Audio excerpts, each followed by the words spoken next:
So it has been nearly 3 years since I posted the last video to this channel, so long that I actually forgot my password and I had to recover this. But that's not really the core of the message of this. I'm headed today to trade in my Tesla Model S for a new Model 3 Performance, and I wanted to give it like this little wrap up really briefly about the experience of owning the Model 3. And I don't do this very polished because it's one-handed with one video camera. This is my Model S 70D. So I didn't go for the high performance version when I bought it. I was trying to keep the sticker price under 100 grand. Bought the options that I thought I really would like: 21-inch wheels, the upgraded sound system, premium interior accents, and so forth. Deleted the sunroof. I didn't need this. And the car, after 3 years, I think looks nearly better than it did when it came out.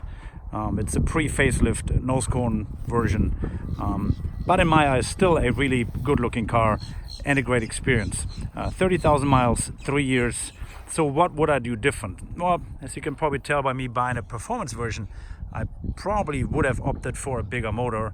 I also probably would have opted for better seats. The interior is not quite as up to par as, in the details as you would expect for a $100,000 car. But those are like the very few gripes that I have with a car. Otherwise, I have to say, if you have been deterred from buying a Tesla by what you read about the brand or the longevity perceived or whatever that might be, I don't think that those are really valid points out of 3 years of ownership. The car got plenty of room in the front and in the back seats. Everything held up really well and pretty much feels and looks like on the first week. Nothing fell apart, nothing rattled. Tire use was about 20,000 miles I got out of the first set of tires, although I had a couple of punctures, but I can't really, I guess, blame the car for that. And brake use was marginal, although Tesla gave me a couple of new discs because they developed a shudder at about 20,000 miles. Those are kind of like the issues I think that a lot of Tesla owners had to contend. Now, what else is there to be said about this car after 3 years of ownership? First and foremost, I still get regular comments on the street, people talking to me about the car, curious or excited to see a Tesla, and to get that reaction after years that his car has been out is amazing, and I don't mind that. It's a good conversation normally to be had about that and the future of transportation, as I think this will be the future of transportation. The other question I get all the time is, do you trust the autopilot? Yes, I do. I really trust the autopilot. However, but keep a hand on the wheel, keep an eye on the road, and I don't use it in situations for which it was not made, especially this version 1, let's say, single camera, pre-facelift model. But on the highway, like in the driving that I'm right now, going 75 miles about towards Tampa, or if you're in stop and go in any kind of situation, it is amazing. It does the job perfectly. It takes the whole stress out of the driving. So that definitely is a total winning scenario that I think we're going to just see more and more in other cars. Another question obviously is the cost and the cost of ownership. First off, people always assume the car costs at least $100,000, which kind of depending on what you do, obviously it does. But Tesla, when I bought this car, was very aggressive with the lease rates, and I leased this vehicle. The new one, the Model 3 Performance that I'm getting right now, I bought it. Partially because they don't offer the lease, because the lease was a great deal. And getting the same car right now is going to cost you more than it did a few years ago. Also, I think because they are reducing the residuals, on which they were very aggressive too, trying to get more cars on the market. It's become a normal scenario, I guess, so they don't have to make these efforts anymore. But still, even so, I think that the car, in the ownership cost overall, compares favorably to any other car of a similar value, because you don't use gas, and I charge it at home in my garage, and as far as I can tell from the change in electric cost, the impact was not close to what my fuel bill was before with any other car. And the other side is that also there's no oil changes and very little repair and maintenance. So any kind of cost on that end also have been very limited. And the insurance obviously also does not think that this car should be penalized. So my insurance rate have also been reasonable. All that given together means that the cost of ownership of this car has not been any higher than my Porsche Macan had before, which had a significantly lower sticker price. Last not least, performance and range. So people assume in general that every Tesla is lightning fast because that's what you read about mostly. But I bought the mid-size engine, let's say, the mid-motor engine. When I bought this one, there was a 60 out, a 70 and a 90. I bought the 70 with the dual motors, which means this car goes 0 to 60 in the 5-second range. That is a respectable value, but not the ridiculous times that obviously you achieve with a 90, with a ludicrous package, or 100 now. So that will be the biggest change between my current car and the new Performance Model 3, which is supposed to do that also in the low 3s. And I will post those videos, and I'm very curious myself how that works. I test drove a couple of Teslas with a bigger motor, and it is very impressive. I'm kind of expecting the Model 3 to feel similar. But even so, with the acceleration 0 to 60 in the 5-second range, this car is very quick on its feet because the torque where you need it, given the electric propulsion, is immediately available at any speed, especially in city driving, in regular traffic. So you can outperform nearly any other car around you because you don't need to think about it. You need to downshift, neither does the gearbox, nor does the engine need to spool up. So for all intents and purposes, this is pretty fast enough. Range, however, is still somewhat of an issue, at least for this version of the car. So the 70D was quoted at 240 miles of nominal range with a fully charged battery pack. And Tesla recommends to not charge your car more than 85% on a regular basis, leading to 215 miles indicated range, which from experience now after 30,000 miles, I can tell you ends up being about 150 miles of real world range. And that in my mind is not enough. It did, however, work for me because of the way I spend my time with the car. I don't drive that much, and I don't have to go out of town a lot. But if that is part of your deal, a longer commute or going from cities to cities within a state, you will run out of range.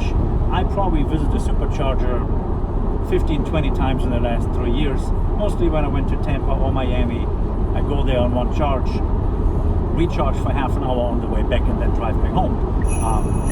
Slightly inconvenient because you're stuck there for half an hour and you hope the Starbucks is open and something else is going on around to wherever you're charging, because that is still the shortcoming of electric vehicles, and I know every manufacturer is working on addressing that. But that is also why I would have, in hindsight, probably should have ordered a 90 instead of a 70 with a higher range. And now why the about 80 kilowatt battery pack in the new Model 3 I'm getting indicates also a range from 310 miles, going by the same math, which will give me somewhat over 200 miles of realistic range. And that, I think, improvement will help quite a bit, although it might not sound like that much, but I think it will make a difference. So this is goodbye and hello. It's goodbye to my nice black Tesla Model S.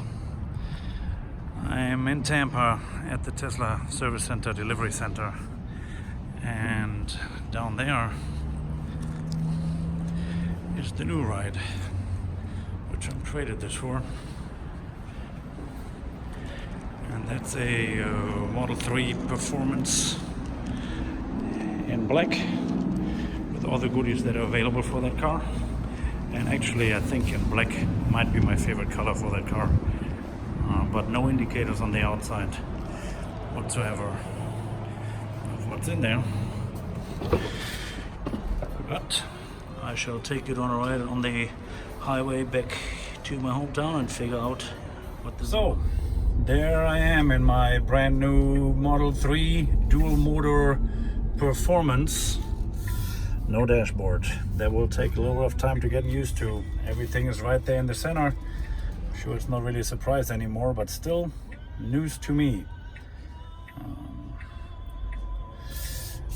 And I still got to figure out exactly how I like this center display setup, since this is now the only one that I have. But surely plenty of room, it feels. Now turn right onto East Fowler Avenue. And hopefully also plenty of horsepower. Yeah, that's there. Okay, no complaints about that part. I think we'll have some fun. First impressions. No gauges, obvious. Still a little bit getting used to that. Everything is in the center console. The car right now is what it's called calibration mode. I had to Google that. I wasn't aware of that. So for the first 100 miles or so, it will orient itself with the additional cameras so that it knows what is where and what's around it. And it kind of shows up left and right when people pass me. But right now I have no cruise control and no autopilot until that is done. The cabin is nice inside.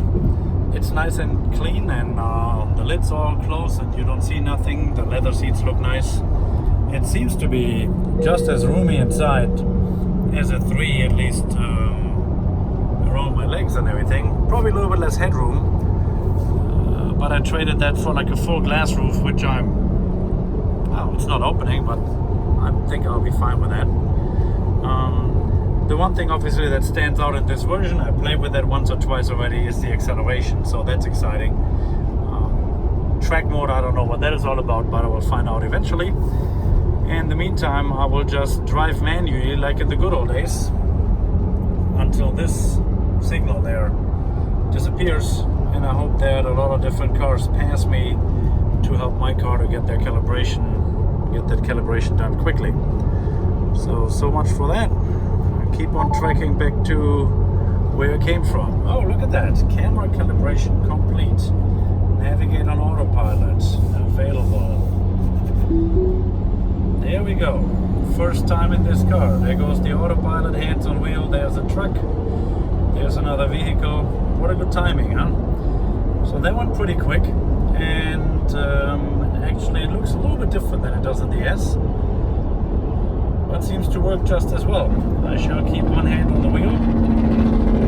That's a load truck. And enjoy the conveniences of the autopilot and the auto braking, as you can see. Well done, car. Moving on. So one more new function in the Model 3 with a autopilot hardware 2.5 that I didn't have in my previous Model S. It shows in the middle upcoming lane change. Also the Model 3 seems a little bit more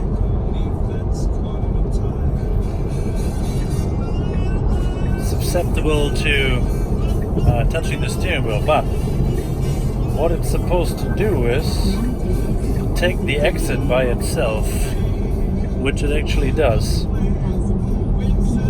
after I just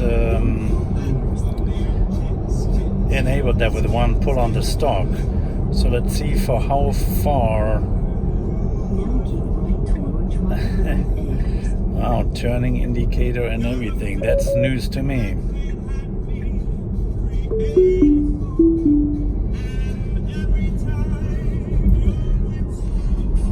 That will take a little bit of getting used to what it can do on autopilot and what it cannot do.